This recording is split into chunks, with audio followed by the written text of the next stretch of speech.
MLA elections ముందు కాంగ్రెస్ భజన చేసినావు, ఇప్పుడు ఎలా మాట్లాడుతున్నావు? జగదీశ్వర్ శెట్టి గారు, నేను మీకు సమాధానం చెప్తున్నా. బిఆర్ఎస్ అధికారంలో ఉన్నప్పుడు నేను ప్రజల పక్షం, అంటే ప్రజా సమస్యలు తెరపైకి తీసుకొచ్చినాం.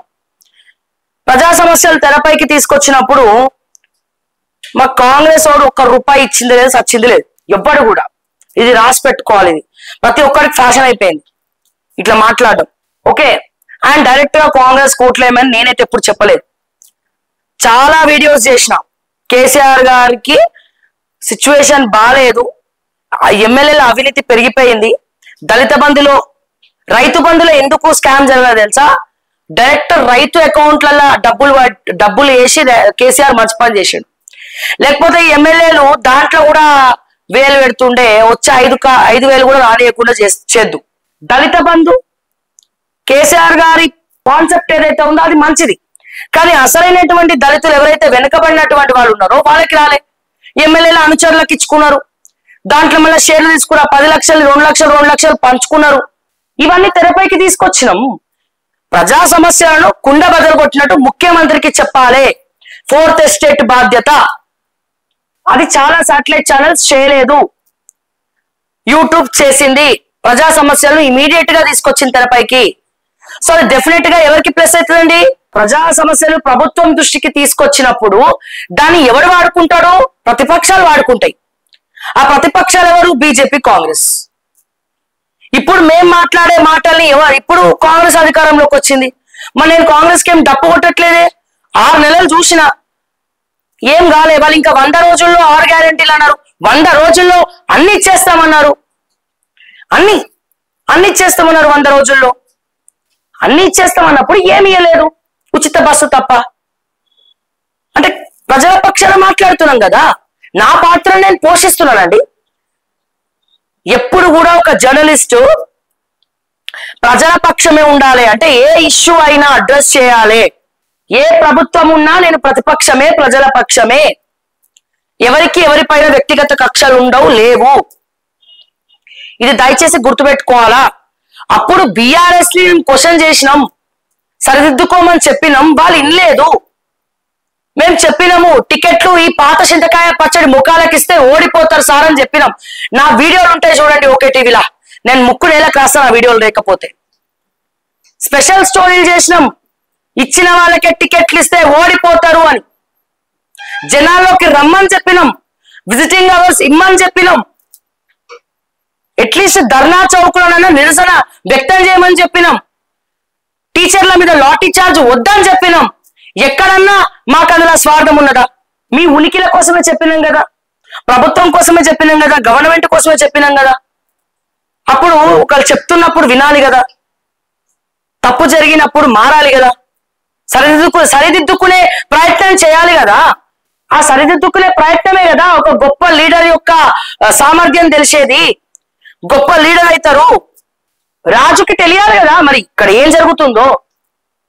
మరి ఇప్పుడు చెప్పండి, అప్పుడు బీఆర్ఎస్ అధికారంలో ఉన్నప్పుడు వాళ్ళ అహంకారం గురించి మాట్లాడము, ఎవరికి అపాయింట్మెంట్లు ఇవ్వకపోవడం గురించి మాట్లాడము, పోలీస్ వ్యవస్థ ఫెయిల్ అయిందని మాట్లాడము, ఎమ్మెల్యేలు కుమ్మక్కైందని మాట్లాడము, ఇసుక దందాల గురించి మాట్లాడము, దళిత బంధు స్కామ్ల గురించి మాట్లాడము, డబల్ బెడ్రూమ్ గురించి మాట్లాడము.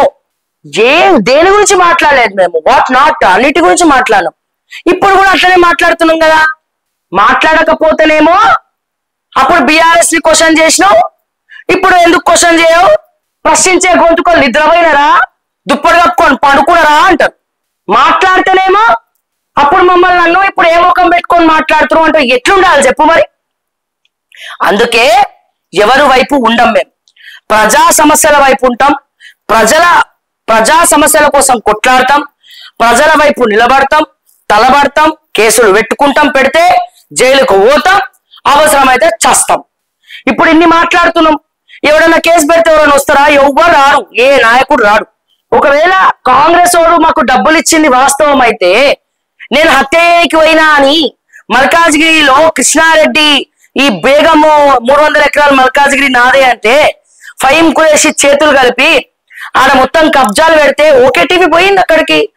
ఆ పోయి లైవ్ పెట్టినాం, లైవ్ పెడితే నేను చంపనికి పోయినా అని కేసు పెట్టారు మల్కాజ్గిరి పోలీస్ స్టేషన్ లా. మైనంపల్లి హనుమంతరావు మల్కాజ్గిరి ఇన్ఛార్జ్, రాచకొండ సిపి జడ్జికి డైరెక్ట్ గా లేఖ రాసిండు ఆయన, మీరు క్వాష్ ఇవ్వద్దు, కేసు కొట్టేయద్దు అని చెప్పి. వీడియోలు ఉన్నాయి. ధర్మాన్ని పాటించాం కాబట్టే, చట్టాన్ని న్యాయ వ్యవస్థని నమ్ముకున్నాం కాబట్టే దేవుడి రూపంలో జడ్జి గారి రూపంలో ఆయన ఏముందో ఎంక్వైరీ చేసి మా కేసు కొట్టేసిండు మా పైన, జడ్సన్ పైన.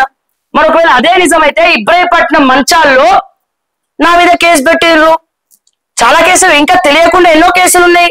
మొన్నటికి మొన్న కొండా సురేఖ పిఆర్ఓ ఏది ఆ వీడియో గురించి శ్రీధర్ బాబు కొండా సురేఖ మాట్లాడిన వీడియో గురించి నేను మాట్లాడినానని చెప్పి, ఏరోనాటికల్ ఇంజనీరింగ్ గురించి మాట్లాడినా, అదే ఉద్యోగం గురించి మాట్లాడినా అని చెప్పి, ఇమిటేట్ చేసిన అని చెప్పి, మళ్ళీ అక్కడేంది ఇక్కడ బీఆర్ఎస్ వాళ్ళు లోపలికి రానియరు. ఆ విషయం వాళ్ళకి తెలియదు. మా లోగోల్ని లోపలికి రానియట్లే వాళ్ళు.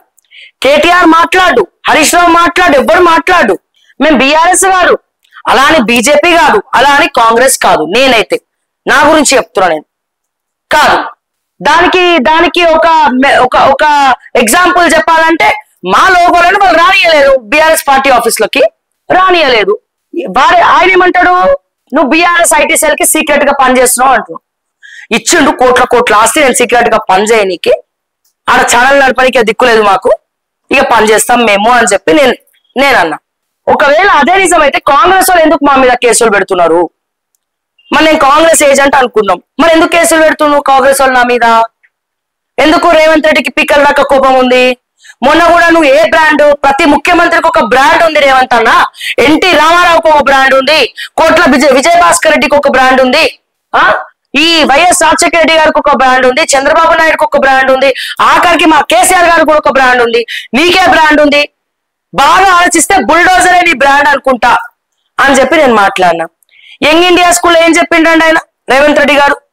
కొంతమంది రాజకీయ విశ్లేషకులు పొద్దున్న ఇవ్వగానే, కొంతమంది జర్నలిస్టులు పొద్దున్న ఇవ్వగానే నీ బ్రాండ్ ఏంది, నీ బ్రాండ్ ఏందని అడుగుతున్నారు, నాకు నవ్వు వస్తుంది అని చెప్పి ఆయన అన్నాడు. కౌంటర్ ఇచ్చిండా లేదా? ఇగో యంగ్ ఇండియా ఎప్పుడు, యంగ్ ఇండియా స్కూల్ ఇనాగ్రేషన్ అప్పుడు, యంగ్ ఇండియా స్కూల్ ఇనాగ్రేషన్ అప్పుడు ఇగో యంగ్ ఇండియా స్కూల్ ఓపెన్ చేస్తున్నా నేను, ఇదే నా బ్రాండ్ అన్నాడు. సన్నబియ్యం ఇస్తున్నా, ఇదే నా బ్రాండ్ అన్నాడు. అంటే అంత అవసరం ఏంటి? మేము కూడా సీఎంఓలో అయోధ్య రెడ్డి కాలు పట్టుకోను, లేకపోతే కాకా పట్టో, లేకపోతే ఈ కొండా సురేఖ పిఆర్ఓ కాకా పట్టో, లేకపోతే ఇంకోరినో కాకా పట్టో మేము కూడా వెనకాల పనులు చేసుకుంటున్నామా? ఏమన్నా చేసుకోవచ్చు కదా అనుకుంటే, ఒకరు అడిగినట్టు చేస్తారా వాళ్ళు? అయిపోయింది. వెలిమేల పోయిన గిరిజన రైతులు చూపించినాం. ధరణిలో పొంగులేటి శ్రీనివాస్ రెడ్డి బిడ్డ పేరు మీద ఆస్తులు ఎట్లొచ్చినాయి? గిరిజన రైతుల భూముల్ని పొంగులేటి శ్రీనివాస్ రెడ్డి గారి పిల్లల పేర్ల మీద రాసుకున్నాడు. ఖమ్మంలోనేమో వీరుడు, ధీరుడు, శూరుడు అని పిలిపించుకుంటాడు. ఇక్కడేమో అపరంగా ఆస్తులు నొక్కేస్తున్నాడు. గిరిజన రైతులు ఇంకా కూర్చున్నారండి అక్కడ. కొండకల్ వండి మీరు ఆ కొండకల్ చెట్టు కింద టెంట్ వేసుకొని ఇంకా కూర్చున్నారండి. దిక్కులేదాడా? ఆడ దిక్కులేదు. మరి దాని గురించి మీ ప్రతిపక్షాలు మాట్లాడినాయా? మీ బీఆర్ఎస్ మాట్లాడిందా? మీ బీజేపీ మాట్లాడిందా? కేటీఆర్ వచ్చిండా కొండకల్కి? హరీష్ రావు వచ్చిండా కొండకల్కి? వెలిమలకు వచ్చిండా హరీష్ రావు? కొండకల్కి వచ్చిండా హరీష్ రావు? కేటీఆర్ వచ్చిండా? ఈయన వచ్చిండా? కేసీఆర్ వచ్చిండా? పోనీ బీజేపీ వాళ్ళు వచ్చిండ్రా? మరి మేమే కదా పోయినాం. ఇప్పుడు కూడా కొట్లాడుతున్నాం కదా, ప్రతిరోజు మాట్లాడుతున్నాం కదా. ఇప్పటికి కూడా పోలే కేటీఆర్ అక్కడికి కొండకల్కి. ప్రతిపక్ష నాయకుడిగా కొండకల్కి గాని, వెలిమెలకి గాని, హరీష్ రావు గాని, కేసీఆర్ ఎట్లా నమ్మకం లేదు. కేటీఆర్ హరీష్ రావు పోయిండ్రా? పోలేదు. రేవంత్ రెడ్డి ముఖ్యమంత్రి అన్న విషయం మర్చిపోయింది ఆయన. బయట వాళ్ళు మర్చిపోతున్నారు, ఈయన కూడా మర్చిపోతున్నారు. మరి అక్కడ ఏం జరిగింది? మరి రేవంత్ రెడ్డికి కమిషన్లు ముట్టకుంటేనే ఆయన సైలెంట్ ఉన్నాడా? మద్రి అనే గ్రామంలో టోరెంట్ గ్యాస్ తీసుకొచ్చిండ్రు. గ్రామం కింద నుంచి, ఆ భూమి కింద నుంచి పైప్ లైన్ వేస్తున్నారు. అక్కడికి పోయినాం మేము. కొంచెం నిప్పుడబడినా ఊరు తగలబడిపోతుంది. పోలీసు వాళ్ళు ఎన్కౌంటర్ చేసి చంపేస్తున్నామంటారు ప్రశ్నిస్తే. ఇదే విషయం ఇంటెలిజెన్స్ శివధరెడ్డి గారు కూడా చెప్పినాం. మరి ఏమైంది? ఆపేసిరా టోరెంట్ గ్యాస్ పనులు? పోయిండా కేసీఆర్ ప్రతిపక్ష నాయకుడుగా? బీజేపీ వాళ్ళు పోయిండ్రా? పోలే కదా. కేటీఆర్ పోయిండా మద్రికి? పోలే కదా. హరీష్ రావు పోయిండా? పోలే కదా. ప్రతిపక్ష నాయకులు పోతలేరు, ప్రభుత్వాలు తప్పు చేస్తున్నాయి. మాట్లాడేది యూట్యూబ్ ఛానల్ అంటే ప్రజల పక్షం. వీళ్ళు అట్లీస్ట్ వీళ్ళకి సంబంధించినటువంటి ఛానల్స్ ఎవరైతే ఫండింగ్ చేస్తున్నారో వాళ్ళు కూడా పోలే. సో దయచేసి తేడా గమనించాలి. అండ్ ఇది కూడా చెప్తున్నా వినండి, రేపటి రోజున కేసులు పెట్టి లోపలేసిన ఏ ప్రజా సమస్యల కోసం అయితే మేము మాట్లాడినామో కొట్లాడినామో ఆ ప్రజలు ఎవ్వరు కూడా మద్దతుగా రారని తెలుసు. అందుకే వాళ్ళ మీద కూడా ఎక్స్పెక్టేషన్స్ పెట్టుకోలే. ఎందుకు రారు?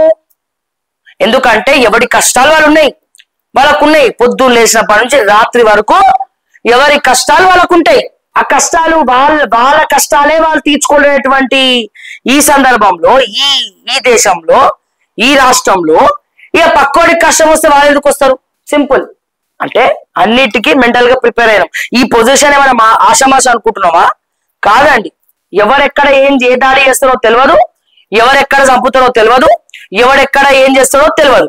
మొన్న పోలే గిరీష్ దారమోని బీజేపీ పార్టీ అతను, బీజేపీకి సంబంధించినటువంటి యూట్యూబ్ ఛానల్ బీజేపీ వాళ్ళే చేసారు దాడి.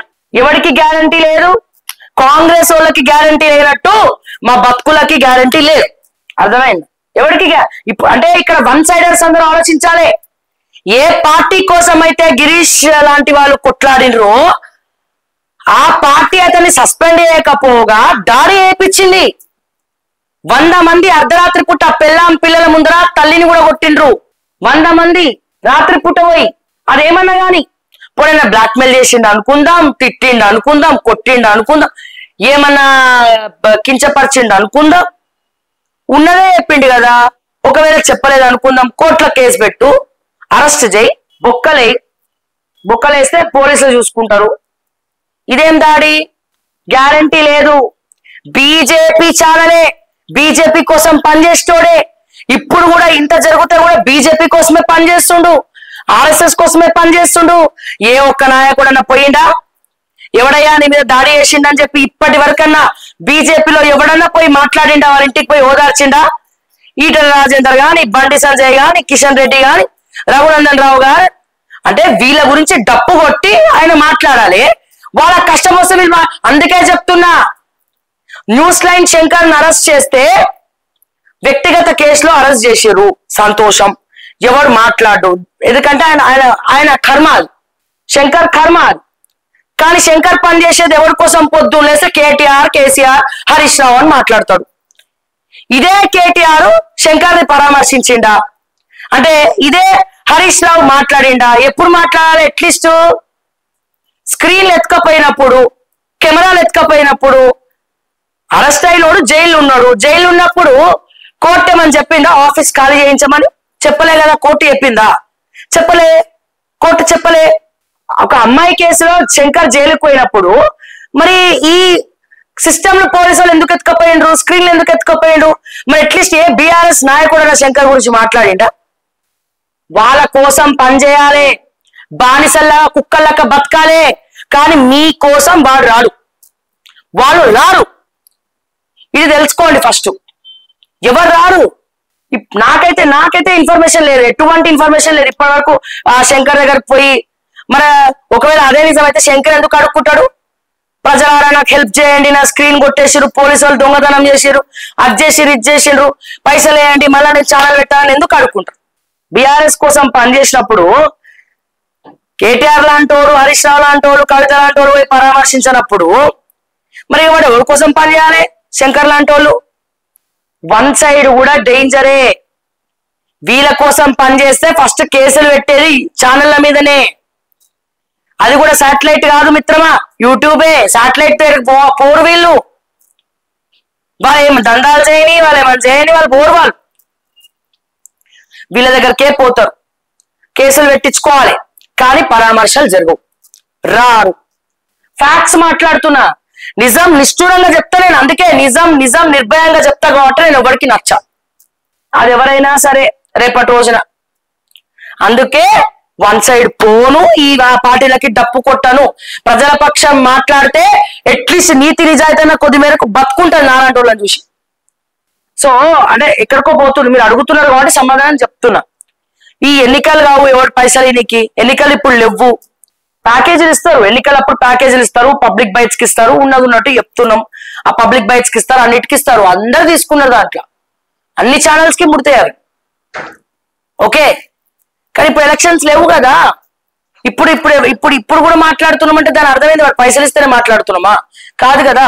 సో అందుకని ఇందులో లోతు ఉన్న వాళ్ళకే తెలుసు దీని బొక్కలేందనేది. ఇది మొత్తం చుట్టుముట్ల ఎన్ని తలకాయ నొప్పులు ఉంటాయనేది దీంట్లో నడిపేటోడికే తెలుస్తుంది. అక్కడ కూర్చొని టిక్కుమని కమెంట్లు పెట్టేటోళ్ళకి, దూరపు కొండలు నులుపు అనుకునేటోళ్ళకి, దులుపుకొని పోయేటోళ్ళకి ఏం తెలియదు అండి, ఏం తెలియదు.